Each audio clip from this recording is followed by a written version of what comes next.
I know a few good stories. They take place in a corner of America that might seem familiar, yet still manages to surprise. The settings are spectacular, the characters compelling, the action exciting, the plot lines unpredictable. I'm Tom Richardson.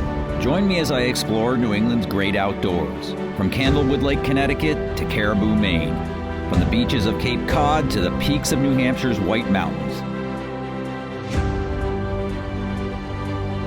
The stories are waiting. Let's live them on Explore New England.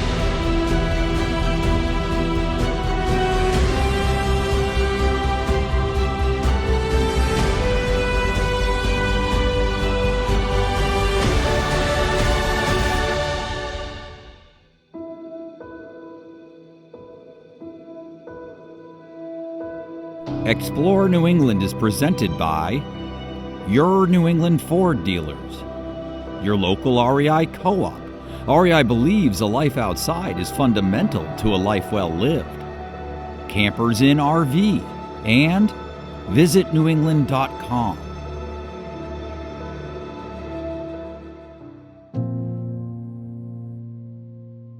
While the Berkshires can't compete with the big mountains of northern New England when it comes to downhill skiing and snowboarding, it is home to several smaller slopes that serve the local communities, and some have quite a history. In the town of Pittsfield, Bousquet Mountain is the oldest Berkshire ski area still in operation. It opened in 1934 after mink farmer Clarence Bousquet was forced to reinvent himself when fur sales plummeted during the Great Depression. During its first year of operation, the mountain lacked chairlifts or even a tow rope, so skiers had to hike to the top of the run, which featured a vertical drop of 570 feet. After the Bousquet family sold the company in the mid-50s, the ski area changed hands several times over the ensuing decades and saw the addition of a water slide and ropes course during the summer.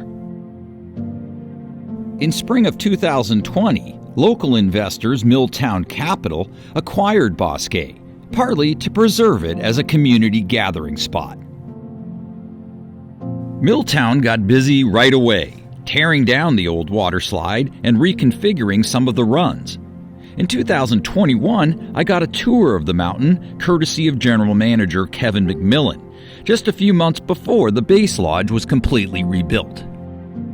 It's kind of a nice vibe. We're shooting for sort of family-friendly vibe where the service is extraordinary, the attention to detail is spot on, and operationally we're tight. So we just really would like to make it easy for folks. Skiing is hard when you're new to the sport. It can be overwhelming with all the gear and sort of just transporting your whole family and everything. And so we're trying to step it out for folks so that they can get here, ski, and have it not feel like it's such an overwhelming experience for everybody. Gotcha.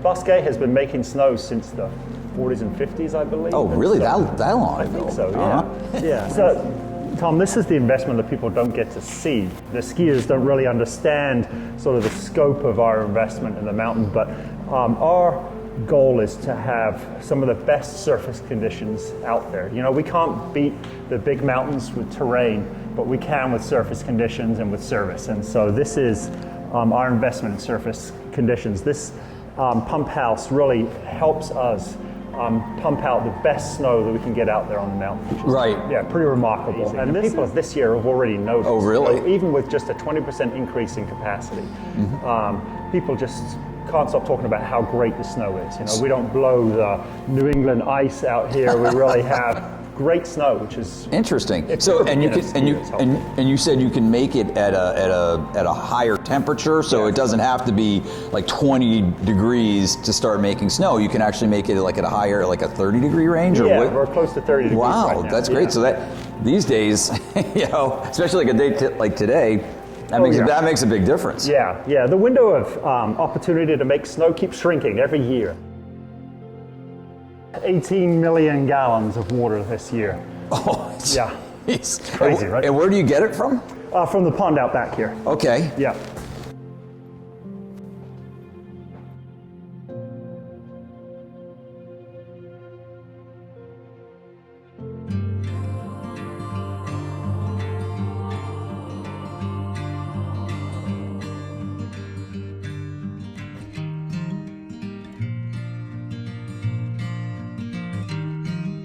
we're just got off the main chairlift, and this is the highest part of the mountain? This is the summit. And what's the vertical rise here? It's 775. Okay. Yeah. Yeah. And so what is this main run here? Easy Rider. Oh, Easy Rider. It's green, I imagine. It is. Yeah. Yeah. It has a little bit of a steep pitch though. So if you're a new skier and progressing from the beginner area, you're going to want to be on the blue chair to begin with because you skip that little steep spot here. Okay. So it's sort of a beginner plus run. How many trails total do you have? 25. 25 trails. And do you have any black diamonds? Oh yeah. Yeah. We have black diamonds right off the side here. It's closed right now, but Jewett is a fun. We were skiing bumps there a couple of days ago. Okay. So when I first came to Berkshire East, I didn't ski, I didn't snowboard, and snowboarding was just allowed for the first time at Berkshire East, so everybody was doing it, and I couldn't get anybody to teach me skiing. They're all like, let's go snowboarding. So we all went snowboarding, and I got pretty good at it. We all got pretty good at it pretty quickly. The nice thing is snowboarding has a pretty accelerated learning curve, which is great. I'm a pretty good skier, but I'm a much better snowboarder. So Tom, you can see the lights up here on the pole. So we have night skiing. We're open pretty much every night for skiing. Oh, nice. Yeah, which is great. So you can go to work, you can come here after work and bang out a few runs before you head home. Yeah, how long have you offered night skiing? Well, we're the first skier in the country and probably in the world to offer night skiing. In the world? Yeah. In 1936, Bousquet started doing night skiing, and that was a relationship with General Electric, which was big in Pittsfield at the time, right? So it made sense. There was this connection between the two, and so, yeah. Oh, that's really cool. And we've been doing it ever since. Yeah, that's quite a distinction. Yeah. It's really fun to see families learning a new activity and a new lifestyle sport. And so opening people's eyes to the potential of what winter can be is really rewarding. And then in addition to that, creating a team of folks that work here that are invested in the mountain, invested in making sure people have fun and enjoy the activity they're doing, is exciting for me. I love the operations side of running a ski area. And you can see it every day. You know, the pre-work to getting the ski area open, that's the drudgery, that's the hard work. Once the mountain opens and we're running, seeing people's smiling faces and people just enjoying themselves and their families, that's the reward. That's why we're all here. The new lodge contains a ski and snowboard tuning and rental center, as well as the Lift Bistro Pub, a full-service bar and restaurant featuring soups, salads, and a specialty flatbread of the day, as well as an assortment of cocktails, wines, and local beer.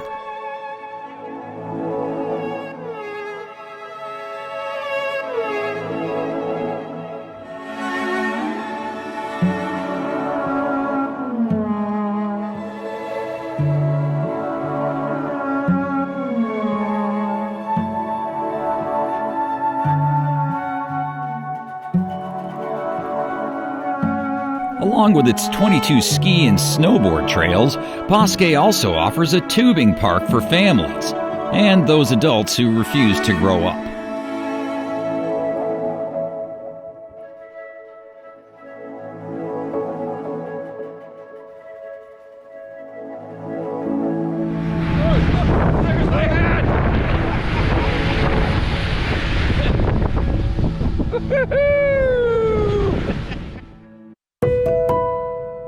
Not far from the Bousquet Mountain ski and snowboard area in Pittsfield is 617-acre Onota Lake, where I had an ice fishing date with friends Paul Tazinski and Courtney Gonzalez.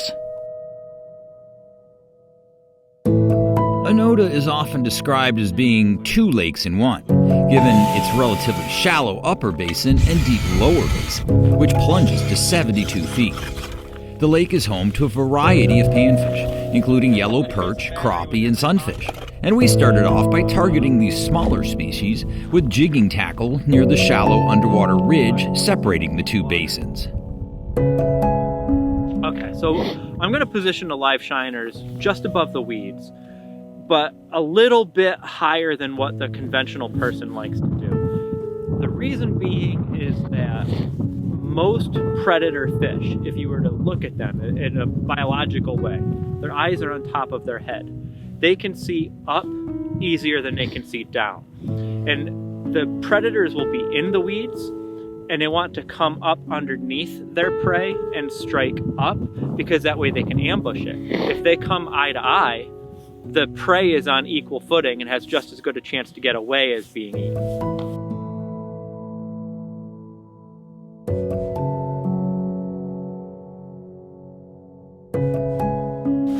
Ice fishing's fun because it's hands-on, but it's also hands-off. You can come out, you can set up the gear, you can have friends, you can have a party, you can have a bonfire, you can grill food. It's social. Fishing in a boat, fishing in the summertime, you tend to be by yourself or maybe with the people that are on your boat. But ice fishing, it's a community.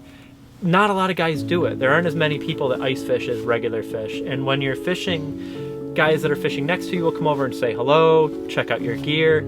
If they have a flag that goes up, you go over and watch them catch a fish. If you have one, they'll catch, watch you catch your fish. It really is a big community.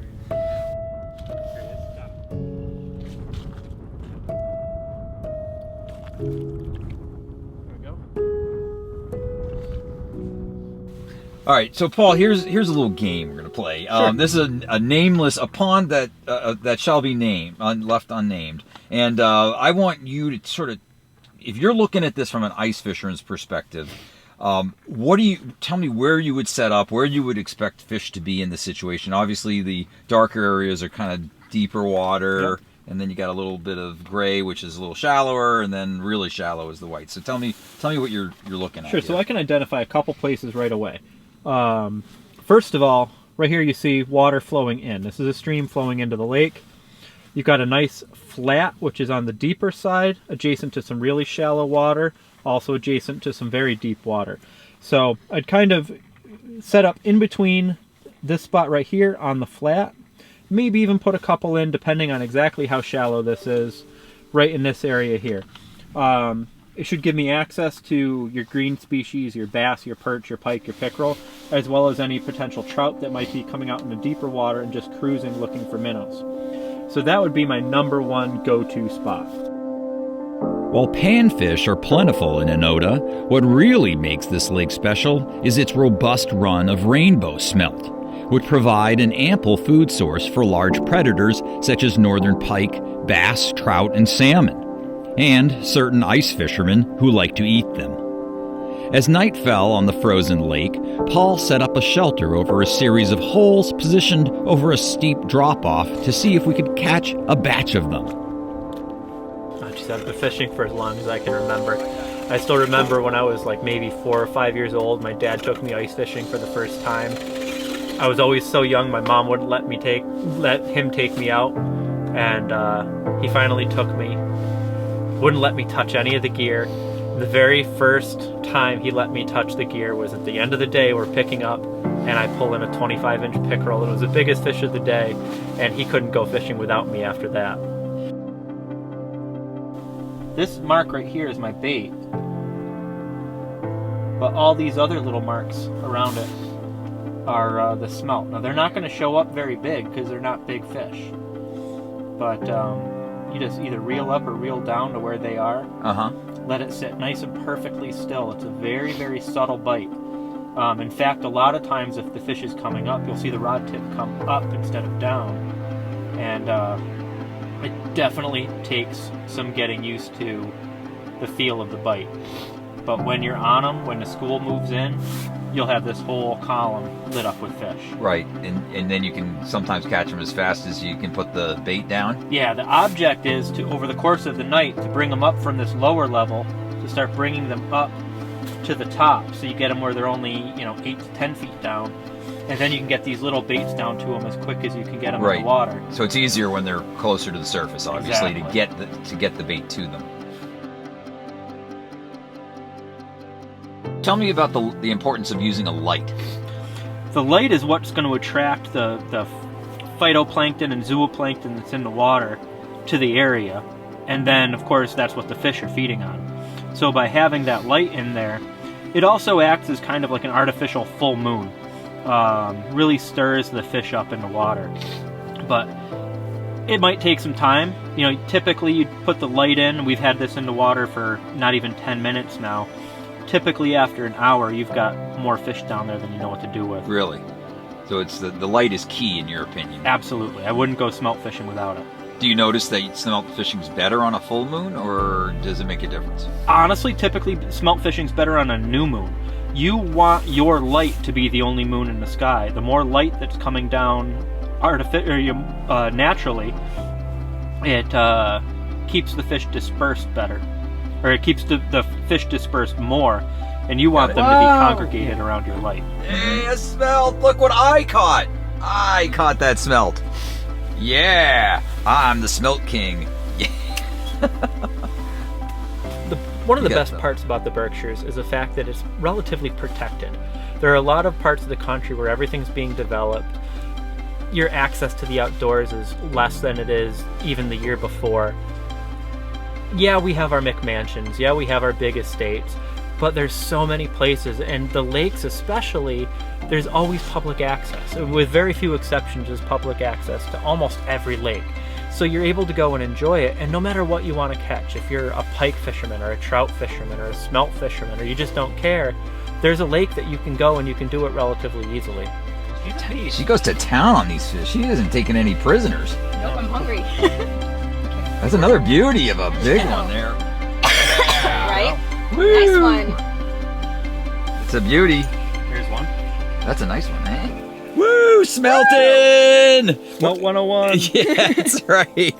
Great job, guys. That was a lot of fun. That was a lot of fun. That was awesome. You did great. Hey, and we got food. You did. Right. Camera guy.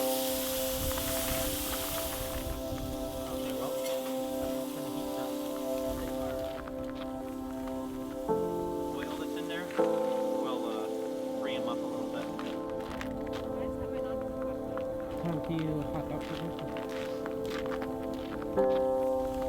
How tasty smelt.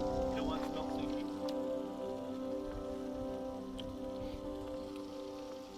How do you like the seasoning? I love the seasoning.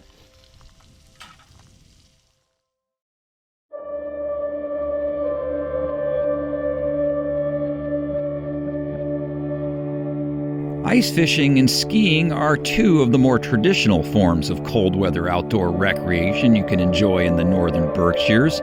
But in recent years, many people have taken up fat tire biking, or fat biking, as a good way to explore the winter woods. On a late February afternoon, I met up with Allison McGee, president of the Berkshires chapter of the New England Mountain Bike Association, to check out some of the fat bike trails in Pittsfield State Forest, which encompasses some 10,000 acres along the Taconic Ridge separating Massachusetts from New York State. So yeah, we are the Berkshire chapter of the New England Mountain Bike Association, which is NEMBA. We are one of many chapters across New England.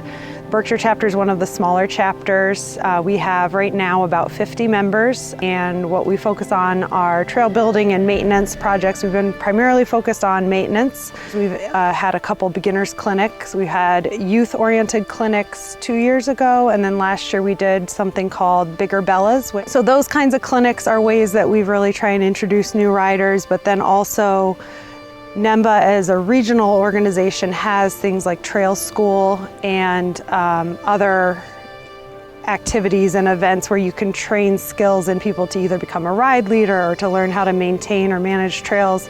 And so we're really hoping as a chapter to have a trail school. That's something we've been wanting to have, whether it be looking at building new trails or on how we would better maintain trails that we have and do it the right way.